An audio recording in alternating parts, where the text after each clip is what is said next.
Bismillahirrahmanirrahim. Assalamualaikum warahmatullahi wabarakatuh. Alhamdulillahirabbil alamin wa bihi nasta'inu ala umurid dunya waddin. Wassalatu wassalamu ala nabiyyina Muhammadin wa ala alihi wa sahbihi ajmain. Amma ba'd. Bapak dan ibu-ibu kaum muslimin wal muslimat jamaah salat subuh yang semoga senantiasa dirahmati oleh Allah. Alhamdulillah, puji dan syukur kita panjatkan kepada Allah Subhanahu wa taala atas segala nikmat yang telah Allah Subhanahu wa taala anugerahkan kepada kita semua, terutama nikmat taufik dan hidayahnya kepada kita semua, sehingga sampai saat ini di hari ke-12 di bulan yang mulia ini kita masih bisa melaksanakan ketaatan demi ketaatan kepada Allah Subhanahu wa taala. Mudah-mudahan Allah Subhanahu wa taala senantiasa memberikan pertolongan kepada kita untuk menjalankan kewajiban kepadanya. Amin ya rabbal alamin. Bapak dan Ibu yang dimuliakan Allah, di pertemuan yang ke-12 ini kita akan mengangkat sebuah fenomena yang terjadi di tengah-tengah kaum muslimin, di mana banyak di antara kaum muslimin yang mereka tidak meninggalkan puasa. Di bulan Ramadan ini mereka berpuasa, akan tetapi mereka berpuasa namun meninggalkan ibadah yang juga tak kalah wajibnya, yaitu sholat. Banyak di antara kaum muslimin yang ketika mereka bangun untuk melaksanakan sahur, setelah sahur mereka kembali ke tempat tidur, tidak kemudian berusaha menanti sampai datangnya waktu subuh kemudian sholat. Jadi sholat subuhnya terlewatkan begitu saja, tidaklah dia bangun melainkan matahari telah meninggi. Demikian juga sholat-sholat lainnya dilalaikan begitu saja dalam keadaan dia berpuasa. Maka perlu kita ketahui bersama bahwa sholat ini juga merupakan rukun Islam, bahkan rukun Islam yang lebih utama daripada puasa. Kalau kita lihat urut-urutan rukun Islam sebagaimana yang disebutkan oleh Rasul sallallahu alaihi wasallam, beliau mengatakan, al-Islamu an tashhada an la ilaha illallah wa anna Muhammadar Rasulullah wa tuqimas shalah wa tu'tiyaz zakah wa tasuma Ramadan wa tahujjal baita in istata'ta ilaihi sabila. Islam itu, kata Rasul sallallahu alaihi wasallam, engkau bersyahadat, engkau bersaksi bahwa tidak ada sesembahan yang berhak untuk disembah kecuali Allah, dan bahwasanya Muhammad adalah utusan Allah. Kemudian yang kedua, engkau menunaikan salat, menegakkan salat, wa tuqimas shalah. Kemudian yang ketiga, wa tu'tiyaz zakah, engkau menunaikan zakat.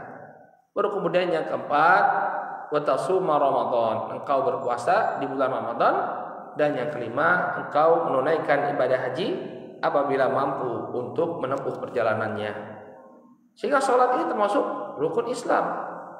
Maka tidak layak bagi seseorang untuk meninggalkan sholatnya, apalagi di bulan Ramadan ini. Dikhawatirkan Bapak dan Ibu yang dimuliakan oleh Allah, orang yang dia meninggalkan sholat di bulan Ramadan, puasanya tidak diterima oleh Allah Subhanahu wa taala.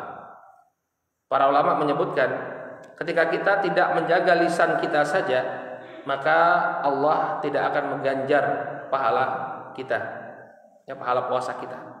Man lam yada' qaula zur wal amala bihi falaysa lillahi hajatun ay yada'a ta'amahu wa syarabah. Barang siapa yang tidak meninggalkan ucapan yang keji dan juga perbuatan yang keji, maka Allah tidak membutuhkan dia meninggalkan makan dan minumnya. Artinya apa? Allah Subhanahu wa taala tidak membalas puasanya. Karena apa? Karena dia tidak meninggalkan ucapan dan perbuatan yang keji. Maka bagaimana dengan orang yang meninggalkan sholat?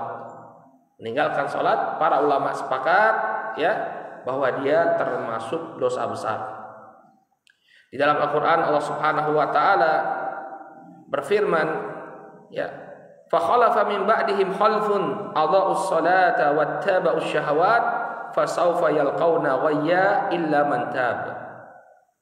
Dalam surat Maryam Allah mengatakan, maka datanglah setelah mereka golongan pengganti yang jelek. Jadi setelah Allah Subhanahu wa taala menyebutkan tentang para nabi dan pengikut para nabi, Allah menyebutkan ada sekelompok orang yang jelek. Apa ciri mereka? Adha'us shalah wa taba'us syahwat. Mereka melalaikan salat dan mengikuti syahwat mereka. Fasaufa yalqauna ghayya, maka mereka akan mendapatkan ghayyan. Ghayyan ini ada beberapa tafsiran, di antaranya ada yang menafsirkan sebagai kesesatan, ada yang menafsirkan sebagai kecelakaan, ada yang menafsirkan ghayyan sebagai nama lembah yang ada di dalam neraka. Sayalqauna ghayyan, maka mereka akan dilemparkan ke dalam lembah tersebut. Illa man tab, kecuali orang-orang yang bertobat. Artinya bertobat dari dia meninggalkan salat-salatnya. Kemudian juga Allah Subhanahu wa taala di dalam Al-Qur'an juga mencela orang-orang yang salat. Ada orang-orang yang sudah salat tapi tetap mendapatkan celaan dari Allah Subhanahu wa taala. Dalam surat Al-Maun yang tadi kita baca, fawailul lil musallin alladzina hum an salatihim sahun. Celakalah orang-orang yang salat. Nah, ini sudah salat dia, tapi celaka kata Allah Subhanahu wa taala. Kenapa? Alladzina hum an salatihim sahun, yaitu orang-orang yang lalai dalam salatnya. Jadi orang yang sudah salat tapi dia mengerjakan salatnya itu dengan keadaan lalai. Maksud lalai di sini dalam tafsirannya disebutkan oleh para ulama datang dalam beberapa bentuk. Bisa dalam bentuk dia mengakhirkan sholatnya sampai keluar dari waktunya. Nantilah sholat duhurnya, nanti sampai kemudian sudah masuk waktu asar baru dia sholat. Nah, ini orang-orang yang lalai. Atau sebagaimana yang disebutkan oleh Al-Imam Ibnu Qayyim rahimahullahu taala, dia melaksanakan sholatnya tanpa kekhusyuan sama sekali, tidak tumakninah. Seperti sebagian orang sholat cepat sekali. Maka orang yang sholat saja masih terancam fawailul lil musallin. Celaka orang-orang yang sholat. Maka bagaimana dengan orang yang tidak sholat? Tentu ancamannya lebih besar lagi. Di dalam Al-Quran juga Allah menceritakan terjadi dialog antara penduduk surga dengan penduduk neraka, di mana penduduk surga ini bertanya kepada penduduk neraka, ma salakakum fi saqar, apa yang membuat kalian dijerembabkan ke dalam neraka Saqar? Maka kemudian penduduk neraka mengatakan, qalu lam naku minal musallin, mereka mengatakan bahwa kami dulu adalah orang-orang yang tidak sholat, kami tidak mengerjakan sholat. Maka na'udzubillah, orang yang tidak mengerjakan sholat, dia akan dimasukkan oleh Allah Subhanahu wa taala ke dalam neraka Saqar. Bapak dan Ibu yang dimuliakan Allah, Nabi alaihi salatu wasallam telah menjadikan sholat ini sebagai pembeda antara seorang muslim dan seorang yang kafir. Dalam sebuah hadis yang diriwayatkan oleh Al-Imam Tirmidzi dan sebagian ashabus sunan lainnya, Nabi sallallahu alaihi wasallam bersabda, al-ahdu alladhi bainana wa bainahumus shalah, faman tarakaha faqad kafar. Perjanjian antara kita dengan mereka, ini dengan orang-orang musyrik dan orang-orang kafir, adalah salat. Maksudnya di sini yang menjadi pembeda antara kita dengan orang-orang kafir dan orang-orang musyrik itu adalah salat. Faman tarakaha faqad kafar. Maka barang siapa yang meninggalkan salat, dia telah terjatuh pada kekufuran. Oleh karena itulah sebagian ulama yang ada yang mengatakan bahwa seorang walau dia ngaku seorang muslim tapi nggak pernah sholat sama sekali, maka dianggap bukan sebagai seorang muslim. Syekh Mustafa Dibbuqa dan juga Muhyiddin Mistu dalam kitab beliau, beliau berdua berkolaborasi menyusun sebuah kitab yang berjudul Al-Wafi, syarah dari Arba'in An-Nawawiyah. Ketika berbicara tentang sholat, beliau berdua memaparkan tentang pendapat para ulama madhab, tentang hukuman orang yang meninggalkan sholat. Beliau berdua mengatakan bahwa orang yang tidak sholat, hukum orang yang tidak sholat ini ada 3 pendapat para ulama. Ya, pendapat yang pertama adalah pendapat madhab Hanafi, bahwa orang yang tidak sholat ini dihukum penjara, ditangkap dia. Jadi nggak boleh orang-orang yang tidak sholat ini karena dia akan memprovokasi orang lain untuk meninggalkan sholat. Orang lihat tuh si fulan tidak sholat, nggak apa-apa. Ya. Maka di sebuah negara yang menegakkan hukum Islam, orang-orang yang tidak sholat ini ditangkap sampai kemudian dia mau sholat agar kapok. Kemudian pendapat yang kedua, ini pendapatnya Al-Imam Malik, mazhab Maliki, dan juga Al-Imam Asy-Syafi'i. Mereka mengatakan dia tetap tidak mau sholat, maka dihukum penggal. Ini Al-Imam Malik dan Al-Imam Asy-Syafi'i. Kalau tidak mau sholat juga, tangkap kemudian disuruh sholat nggak mau, dihukum penggal. Kemudian yang ketiga, kata beliau, adalah pendapatnya Al-Imam Ahmad bin Hanbal, pendapat mazhab Hambali. Sama dengan pendapatnya Imam Malik dan Al-Imam Syafi'i, bahwa orang yang tidak mau sholat ditangkap, kemudian kalau dia juga tidak mau sholat, maka dipenggal kepalanya. Hanya saja terdapat perbedaan antara mazhab yang kedua dan orang Muslim. Kenapa? Kok demikian keras Imam Ahmad? Apa dalilnya? Kok ekstrim sekali? Jangan-jangan radikal? Tidak. Kata Imam Ahmad, Nabi itu telah menjadikan sholat sebagai pembeda antara seorang Muslim dan seorang yang kafir. Al-ahdu alladzi bainana wa baina kufri as-shalah, faman tarakaha faqad kafar, kata Nabi. Yang menjadi pembeda antara kita dengan kekufuran itu adalah sholat.